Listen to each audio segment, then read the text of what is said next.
Hi, నేను మీ doctor Srikari, homeopathy physician. మీ అందరికీ ఒక ఇంపార్టెంట్ టాపిక్ని షేర్ చేయడానికి మీ ముందుకైతే వచ్చాను. అదేంటి అంటే ఖచ్చితంగా 2 times a day బ్రషింగ్ అనేది కంపల్సరీగా చేయాలి. ఇది చేయకపోతే ఏమవుతుంది అనేది ఈ వీడియోలో తెలుసుకుందాం.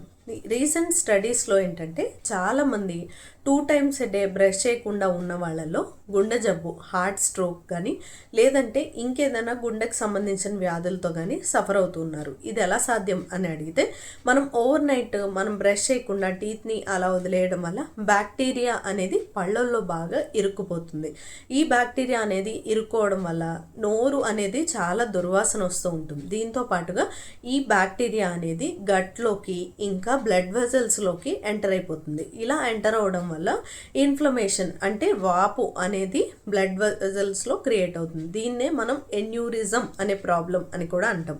ఈ ఎన్యూరిజం రావడం వల్ల బ్లాక్స్ అనేవి హార్ట్లో లేదంటే ఆర్టరీస్లో బ్లాక్స్ అనేవి ఏర్పడుతూ ఉంటాయి.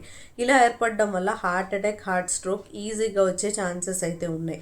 ఇంకా ఏంటంటే ఫారిన్ కంట్రీస్లో చిన్నపిల్లలకి అంటే ఎల్కేజీ లేదంటే ఇంకా కిండర్ గార్డెన్ గ్రూప్ నుంచి కూడా 2 times a day brushing habit అనేది నేర్పిస్తూ ఉంటారు. కానీ మన దాంట్లో అది నేర్పించడం లేదు. కాబట్టి మనం కూడా ఇప్పటి నుంచి మన పిల్లలకి ఇంకా మనకి కూడా 2 times a day బ్రషింగ్ అనేది చేసుకోవడం అలవాటు చేసుకోవాలి. దీనివల్ల నోడు నుంచి దుర్వాసన రావడం అనేది కూడా పోగొట్టచ్చు. నెంబర్ 2, మన డెంటల్ హైజీన్ అంటే పళ్ళని చాలా శుభ్రంగా చాలా స్ట్రాంగ్గా ఉంచుకోవచ్చు. Number 3, heart attack, heart stroke నుంచి కూడా బయటపడవచ్చు. Thank you. Please share this